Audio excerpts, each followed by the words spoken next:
तो मोहम्मद आसिफ नाम का कोई जाहिल इंजीनियर कौन, उससे पूछा कि भाई हम एक सवाल आपसे करना चाहते हैं, वो तुम्हारे मजहब से रिलेटेड है, तुम्हारे मजहब से रिलेटेड है। तो जाहिर सी बात है मुसलमान से होगा इस्लाम का सवाल। तो कहा हम 4 ऑप्शन देते हैं, ये बताओ इन चारों में नबी कौन नहीं थे। नंबर 1 हजरत आदम, नंबर 2 हजरत मूसा, नंबर 3 मोहम्मदुर रसूलुल्लाह और नंबर 4 हजरत जिब्राइल। इन चारों में कौन नबी नहीं थे ये बताओ। उस इंजीनियर ने कहा कि इस सवाल को हटा दिया जाए, मैं इसका जवाब नहीं दे सकता। बताइए, ये इंजीनियर का कौल था। हाय हाय, क्यों? इसलिए कि बचपन में तुम्हें ये बहुत टेंशन हो जाती है, बेटे ए फॉर एप्पल पढ़ो, बी फॉर बॉल पढ़ो। बचपन में ये टेंशन हुई थी ना तुझे, काश तुझे ये टेंशन हो जाती, मेरे बेटे पहले कुरान पढ़ ले, नमाज याद कर ले, दीन सीख ले, उसके बाद तू चाहे इंग्लिश मीडियम नहीं, इंग्लिश का दादा बना दे इसे। अरे जहां भी जाएगा, अगर डॉक्टर भी बन गया ना, MBBS भी बन गया ना, तो नुस्खा बाद में लिखेगा, बिस्मिल्लाह पहले पढ़ेगा। सुभान अल्लाह, सुभान अल्लाह। बहुत अच्छा मुफ्ती साहब, बहुत अच्छा, सुभान अल्लाह। नुस्खा बाद में लिखेगा, बिस्मिल्लाह पहले पढ़ेगा। अब बताइए, जो बिस्मिल्लाह पढ़ के नुस्खा लिखे उसमें शिफा होगी कि नहीं होगी? इंशाअल्लाह। तो तेरा नुकसान क्या हो गया, फायदा हुआ कि नहीं हुआ?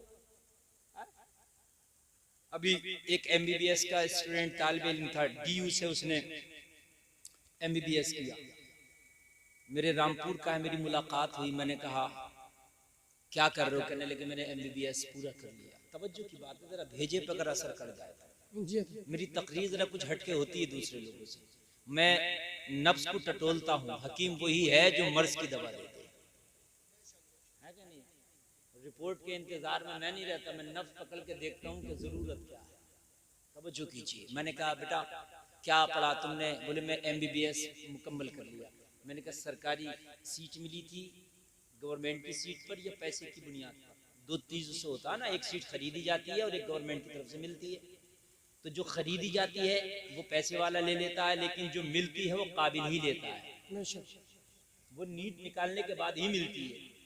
तो कहने लगे हजरत मुझे सीट मिली थी गवर्नमेंट की तरफ से। मैंने कहा कैसे निकाली तुमने?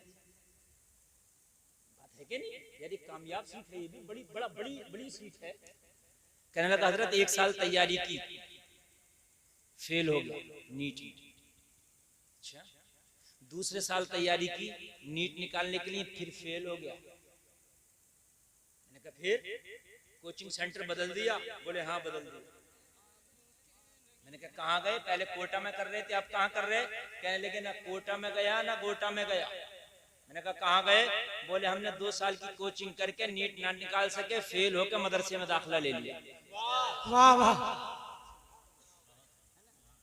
बड़े लोग जिनके 4 पैसे आगे वो ये समझते हैं गरीबों के बच्चे पढ़ेंगे मदरसे में, बस हमारे क्यों पढ़ेंगे, हम तो हाई फाई सोसाइटी में पढ़ेंगे। मगर मरना तुम्हें भी, ये भी आएगी साहब, मौत तुम्हें भी आएगी। फॉर्च्यूनर में तो चल रहे हो, मगर मौत जिस दिन आएगी पहनोगे कफनी जी, उस दिन ये इंग्लिश मीडियम काम नहीं आएगा, ये मदरसे की टूटी चटाइयों पे पढ़ने वाला ही काम आएगा। वाह वाह वाह, बहुत अच्छा।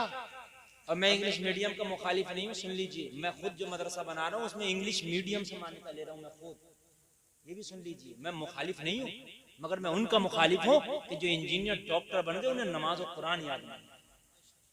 डॉक्टर भी बनो, इंजीनियर भी बनो, बल्कि मैं तो ये कहता हूँ कि इंजीनियर भी तुम्हारा हो, डॉक्टर भी तुम्हारा हो, IAS IPS भी तुम्हारा हो, वकील भी तुम्हारा हो, अच्छी बात है, ताकि जिस डिपार्टमेंट में जाओ तुम्हारा अपना मिल जाए। इस्लाम तरक्की को मना नहीं करता, इस्लाम तरक्की याफ्ता मजहब का नाम, तरक्की करो। कहने लगा मदरसे में। मैंने कहा क्यों? बोले हमने सोचा कि 2 साल इन इदारों में पढ़ सके, जो याद करते थे याद हुआ, वो वहां जाके इम्तिहान में फेल हो गए, क्या फायदा। बोले हाफिज़ा शुरू कर दिया, कुरान नाज़रा पढ़ लिया था बचपन में, हाफिज़ा शुरू कर दिया, 1 साल में 10 पारे हाफिज़ा कर दिया। कितने? जोर से बोलो, 10। और 10 पारे हाफिज़ा करके मदरसे से निकल आए। पूरा कुरान हाफजा करना फर्ज नहीं है, एक पारा हो जाए तो एक को याद रखो, दो हो जाए, जितना याद हो जाए कुरान उतना याद रखो बस। बात समझ में आई? एक मसला और बता दूं, यहीं का बता दूं, कहीं कुरान खानी हो रही होती है, तीजा हो रहा होता, तो लोग पढ़ रहे होते हैं कुरान शरीफ, तो इधर तीजा सिमटने लगा चने वगैरह का, भैया फाता होगा, तो किसी के दो वर्के रह जाते हैं, किसी के पाव पारा, ठीक, तो वो ये सोचता है ये फर्ज है, इसे पूरा करो चाहे उल्टा सीधा करो, अब वो धड़ धड़ और तेज कर देता है उसकी रफ्तार। मसला बता रहा हूँ मैं, वो और तेज कर देता है तो जल्दी से पूरा कर लूंगा पारा, ताकि पंजाब से पहले पहले, वो गलत है। अगर आधा पारा हुआ था और अब फातिहा की तैयारी है, फातिहा शुरू हो गई, बंद करके रख दो, आधे का सवाब मिल जाएगा। बेशक जरूरी नहीं है कि उसमें तू जो है गेर एकदम पांचवा बदल दे, बहुत तेजी से धड़ धड़ धड़ धड़ धड़, पता चला कि 20 मिनट में आधा पारा पड़ा था और 5 मिनट में आधा पूरा कर दिया, वो गलत है। तुम्हें बात है, जितना पढ़ लिया उतने का सवाब मिल जाएगा, ये जरूरी नहीं है कि पूरा ही पढ़ो। ठीक है भाइयों, इस्लाम बड़ी आसानी का नाम है, इस्लाम सख्ती का नाम नहीं है, मगर हमने इतना सख्त कर लिया इस्लाम को, या तो मानेगा नहीं इस्लाम को, और मानेगा तो इतना हार्ड कर देगा कि उसमें उसे सोचने में पसीने आ जाए। एक बीवी के शोहर का इंतकाल हो गया, मैं इत्तेफाक से वहां घर चला गया उनके, तो बड़ा अजीब माहौल, जब कोई किसी का मैयत होती है तो गम का माहौल तो होता ही है, जाहिर सी बात है, गम का माहौल था। मैंने कभी क्या मसला, बोले हजरत वो इंतकाल हो गया और उनकी बीवी इद्दत में बैठी है, तो मई जून का महीना या 45 टेम्परेचर की गर्मी, और तो ना उसे घर के बरांडे के अंदर कमरा, कमरे के अंदर पंखा नहीं, वहां उसके अंदर बरा दिया, बोली है ही रहेगी 4 महीने 10 दिन जी। शोहर तो मर गया, अपनी मौत इसे मार दे, तो अंदर से घुसा कर। इद्दत का मतलब यह है कि पर्दे में रहे, गैरों से मेल जोल ना करे, बात ना करे। अगर उसके घर में बंदिश है, उसके घर में दीवारें ऊंची हैं, दूसरा कोई नहीं आता, तो पूरे घर में जी कोई टेंशन नहीं है। अगर कोई गैर नहीं आता है, गैर महरम, पूरे घर में घूम सकती है, कपड़ा धुल सकती है, खाना बना सकती है, प्रेस कर सकती है, खाना खिला सकती है, और तबीयत खराब हो तो डॉक्टर से भी दवा ले सकती है। तो इतनी बड़ी बेपर्दगी थी कि तू लाली पाउडर लगा लगा के तूने कोई बाजार ना छोड़ा, कोई मेला ना छोड़ा, और अब शोहर मर गया तो इसे कमरे के अंदर वाली कुठिया में बना दिया, कब निकलेगी नहीं, मर भी तो सकती है इतनी गर्मी में ही।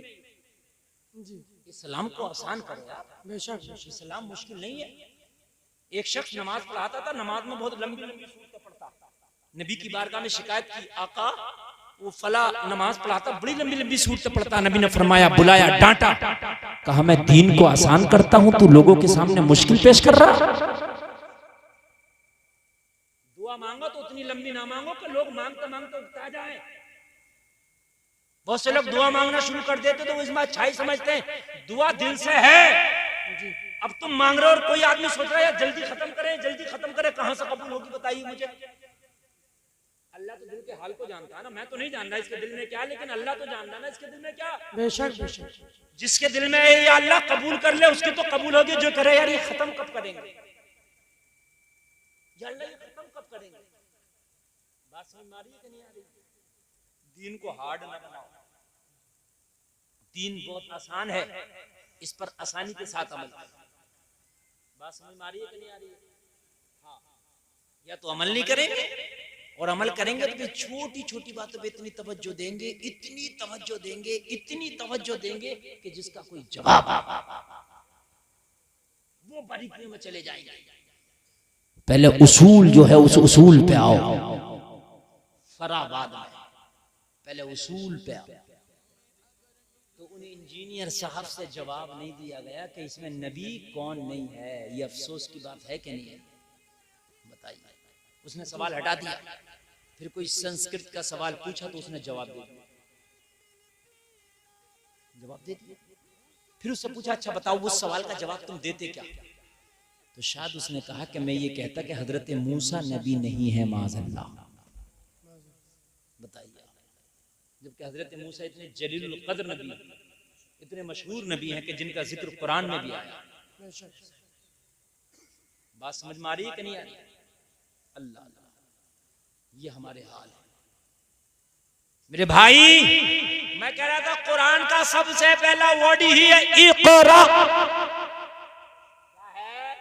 इक़रा। पढ़िए। क्या है?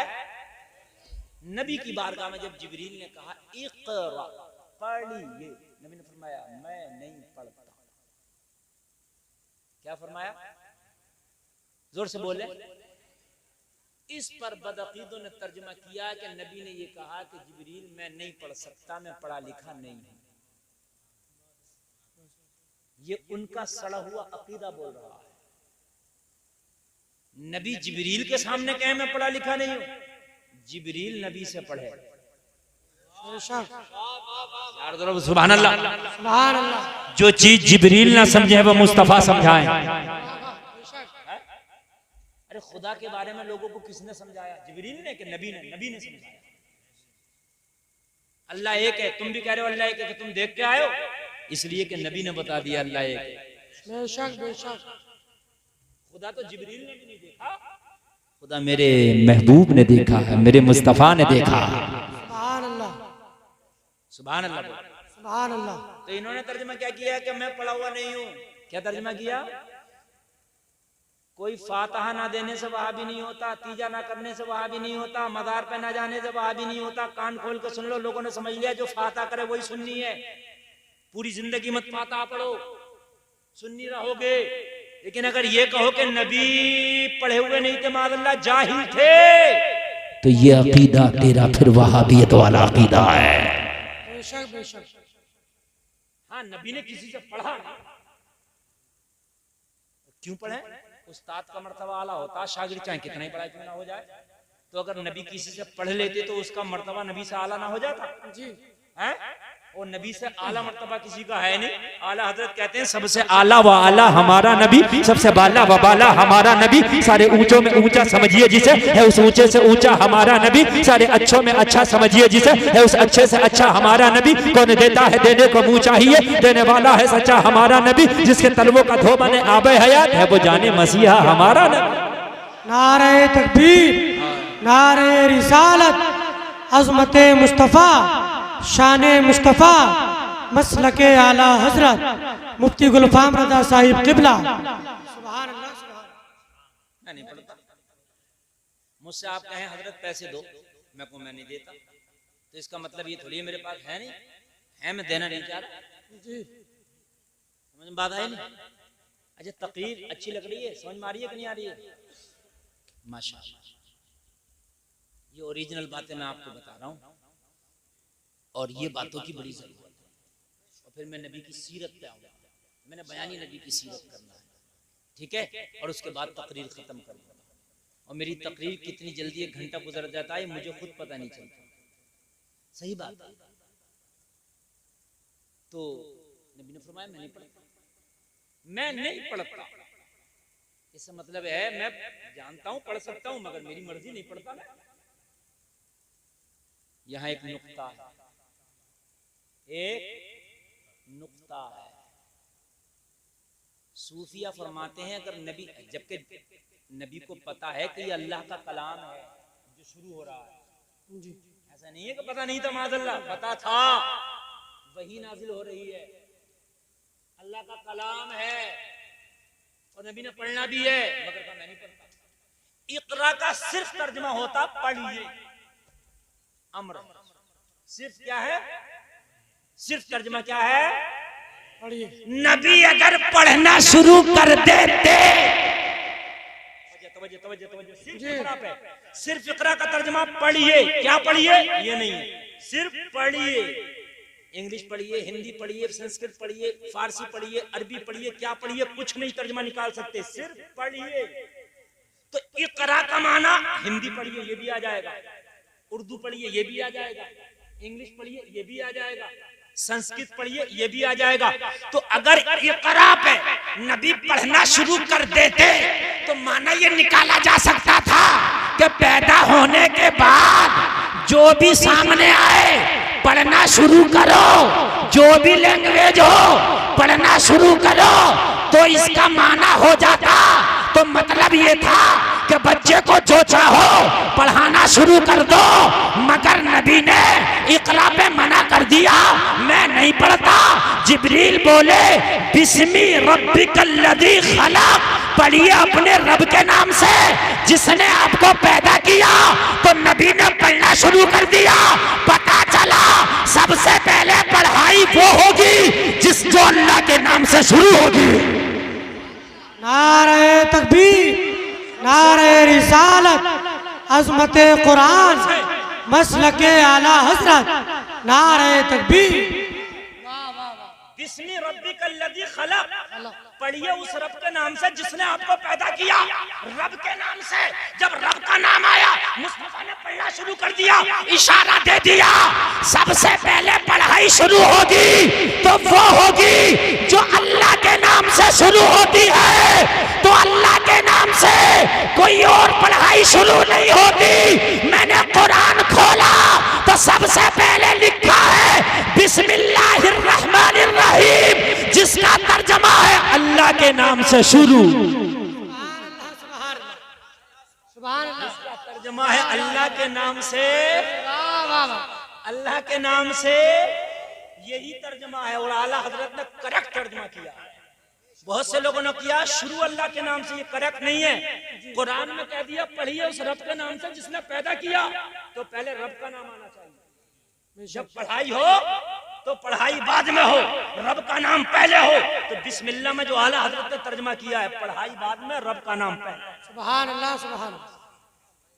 कुरान खोलोगे तो अल्हम्द भी बाद में आएगा, पहले बिस्मिल्लाह। अब मैं इस बहस में नहीं जाता। बहुत से ने कहा कि सूरत का जुज है, बहुत से ने कहा एक आयत है, मैं उस बहस में नहीं जाता। लेकिन इतना जरूर मानूंगा ये कुरान की एक आयत है। बिस्मिल्लाह पढ़िए। अब इसका तर्जमा किया अल्लाह के नाम से शुरू। और नबी ने खाली इकरा पे पढ़ाई नहीं, इसलिए कि कोई कुछ भी पढ़ाई पढ़ना ना शुरू कर दे कहीं। जब जिब्रील ने कहा उस रब के नाम से पढ़िए जिसने आपको पैदा किया, तो फिर अल्लाह के नाम से पढ़ा, तो फिर पढ़ना शुरू कर दिया। तो पता चला कि पहली पढ़ाई वो हो जिसमें अल्लाह के नाम से शुरू हो। मेरे भाइयों, मेरी माओ, मेरी बहनों, सुन लो, अपने बच्चों को पढ़ाओ तो सबसे पहले अपने बच्चों को दीन सिखा दो। अपने बच्चों को दीन सिखा के अगर कॉलेज में भेजोगे ना, हजारों में वो अलग बेशक। अब तवज्जो करना, वो बात रह गई थी। कहने लगे हमने एक साल में 10 पारे हाफजा कर दिए। किसने कहा? भूल गए? हाँ, एक डॉक्टर ने जो MBBS कर लिया था, 10 पारे। कहने लगे 10 पारे हाफजा करने के बाद में फिर नीट में बैठ गया। हजरत 10 पारे हाफजा करके जहन इतना तेज हो गया, इतना तेज हो गया, जो याद करता था बहुत जल्दी याद हो जाता था। जिस साल 10 पारे हाफजा करके नीट में बैठा, उसी साल नीट निकाल लिया। कहने लगा हजरत सबसे ज्यादा तेज अगर कोई टॉनिक है दिमाग को तेज करने का तो वो कुरान। सुभान अल्लाह। सबसे ज्यादा अगर तेज कोई टॉनिक है कुरान है। अगर कुरान का हाफजा कर लो जहन तेज हो जाता है। मैं तो कहता हूँ डॉक्टर भी बनाओ, पहले हाफिज कुरान बनाओ। हाय हाय हाय यार, बोलो ना सुभान अल्लाह।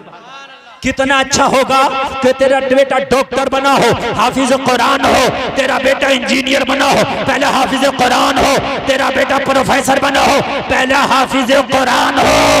अरे अगर कुरान का हाफजा कर लेगा ना तो डॉक्टर तुझे दुनिया में फायदा पहुंचाएगा, हाफिज कुरान मरने के बाद फायदा पहुंचाएगा। दोनों फायदे। तो ये मत सोचा करो कि हम हाई फाई हैं, VIP हैं, तो बड़े बड़े फला स्कूल में पढ़ाएंगे। अपने बच्चों को सबसे पहले मदरसे की तालीम, उसके बाद जहां चाहो, मैं मना नहीं करता, खूब बड़ा इंग्लिशमैन बनाओ, तुम तो खूब बड़ा साइंटिस्ट बनाओ, और बनाना चाहिए। मैं तो कहता हूं बनाना चाहिए। बेटियों को उन स्कूलों में पढ़ाओ जहां उनकी इज्जत की हिफाजत हो सके, पर्दे की हिफाजत। और अगर नहीं हो पा रही है तो फिर वहां पढ़ाने से बेहतर तो बगैर पढ़ी लिखी। औरत का सबसे कीमती जेवर उसकी बाली नहीं है, औरत का सबसे कीमती जेवर उसका हार नहीं है, औरत का सबसे कीमती जेवर उसकी पाजेब नहीं है, औरत का सबसे कीमती जेवर उसकी इज्जत है। क्या है उसकी? और इज्जत ही ना रही तो फिर जेवर का क्या काम है। सबसे कीमती जेवर क्या है? इज्जत। जोर से बोलें, इज्जत है।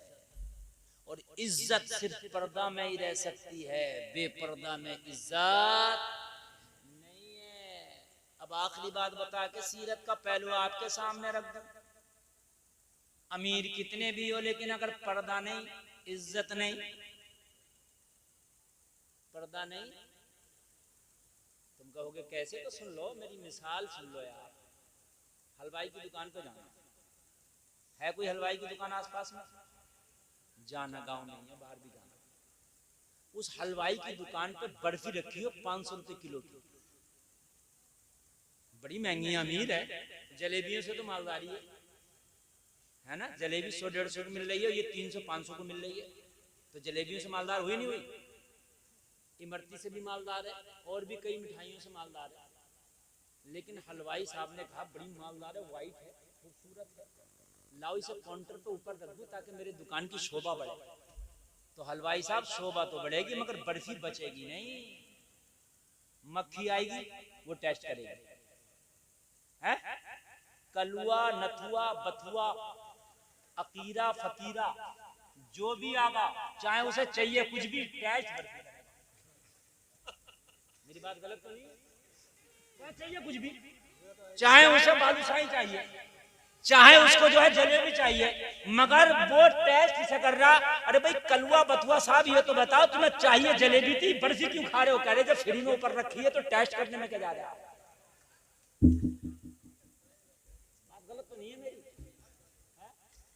मालदार तो है मगर कलुआ, बथुआ, नथुआ, ऊरा, भूरा से न बच सकी, गंदी नाली के कीड़े से न बच सकी, मक्खी से न बच सकी, मच्छर से न बच सकी, महंगी हो, वीआईपी हो, मगर तुम्हारे ऊपर सिर्फ पर्दा नहीं था।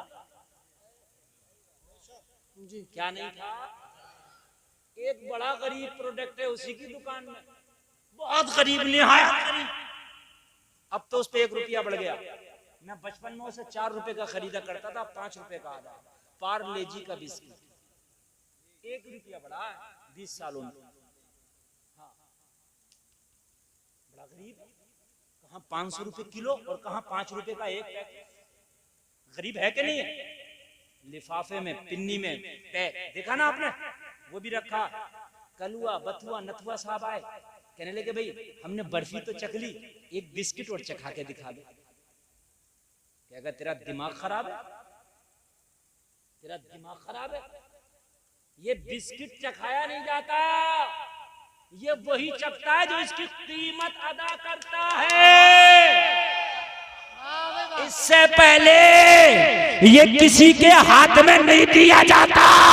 पता चला खाली बिस्किट ने एक लिफाफा क्या ओढ़ लिया था, अपनी इज्जत बचा के ले गया।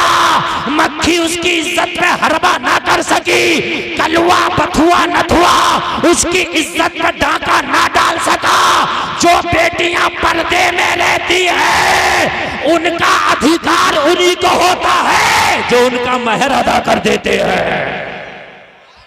नारे तकबीर, नारे रिसालत, अज़मत इस्लाम, अज़मत कुरान, मसलके आला हजरत मुफ्ती गुलफाम रज़ा साहिब किबला रामपुरी। नारे तकबीर। मैंने छत्तीसगढ़ में ये तकरीर कर दी थी, कहने लगे हजरत आपकी इस तकरीर से 80% लड़कियां पर्दे में। कितनी कितनी? 80%। बोले जो बेबुर्का गई लड़कों ने कही ये जा रही है बर्फी। यार एक बात बताओ, क्यों नहीं तुम्हें शर्म है? मुझे ये तो बता दो, जब मुस्तफा ने तुम्हारा प्रोटेक्शन कर दिया तो फिर इससे क्यों भाग रही है? और सुनो, अभी कई साल पहले साउथ इंडिया में एक सेमिनार हुआ था, उसमें हर मजहब के एक पेशवा को बुलाया गया था और सेमिनार इस चीज पे हुआ था कि औरत की इज्जत की हिफाजत किस तरह से की जाए, औरत का प्रोटेक्शन किस तरह से दिया जाए। तो किसी ने कहा कि अगर कोई औरत की इज्जत पर हाथ डाले उसके गर्दन कलम करने का कानून बने। किसी ने कहा उम्र कैद का कानून बने, किसी ने कहा इतना जुर्माना। एक पंडित खड़ा हो गया तमिलनाडु का, उसने कहा अगर उम्र कैद करोगे तब भी इज्जत की हिफाजत नहीं होगी, कैद में डाल दोगे तब भी मुकम्मल तरीके से बलात्कार और इस्मत रेजी के जो है ये मामले खत्म नहीं होंगे, आप गर्दन कलम कर दो तब भी नहीं होगा। तो कहा पंडित तू बता कैसे होगा? कहा नया कानून प्रोटेक्शन के लिए बनाने की जरूरत नहीं है। अरे 1400 साल पहले मदीने में बैठ के मोहम्मद अरबी ने बना दिया है, उसे फॉलो करने की जरूरत है। उस कानून का नाम है पर्दा। अगर बेटी पर्दे को फॉलो कर ले, इज्जत की हिफाजत हो जाए।